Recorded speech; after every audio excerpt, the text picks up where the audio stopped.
जी अस्सलाम वालेकुम, मैं हूं मजहर अब्बास और मेरे साथ हैं इस वक्त अमजद अली। जैसा कि आप सबको मालूम है कि अभी हम लोग जा रहे हैं Bangladesh Dhaka Asian champions trophy के लिए। तो ये मैं आप सबको बता दूं कि हमें वीजा भी मिल चुका है और अभी हम लोग जा रहे हैं।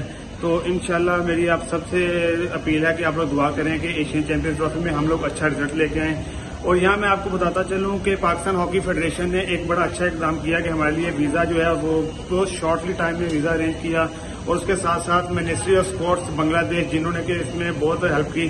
तो पाकिस्तान हॉकी फेडरेशन और मिनिस्ट्री ऑफ बांग्लादेश की वजह से अभी हम लोग टाइमली जो है कि टूर्नामेंट जैसा कल से स्टार्ट है उससे पहले इंशाल्लाह हम लोग बांग्लादेश जा रहे हैं। और अब सबसे अपील करते हैं कि आप भी दुआ करें ताकि हम लोग एशियन चैंपियंस ट्रॉफी में एक अच्छा रिजल्ट लेके आएं।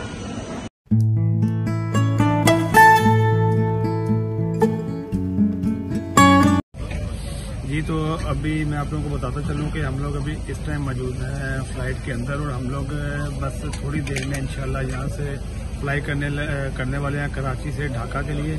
तो उम्मीद करता हूँ कि इंशाल्लाह कल जो हमारा पहला मैच है जापान के साथ, इंशाल्लाह उस मैच का हम लोग हिस्सा होंगे और इंशाल्लाह कोशिश करेंगे कि अपना बेस्ट जो है वो परफॉर्म करें और पाकिस्तान की जीत में अहम किरदार अदा करें। और आप सबसे अपील करते हैं कि आप सब दोस्त भी दुआएं करें ताकि आपकी दुआओं की बदौलत पाकिस्तान एक अच्छा रिजल्ट लेके आए।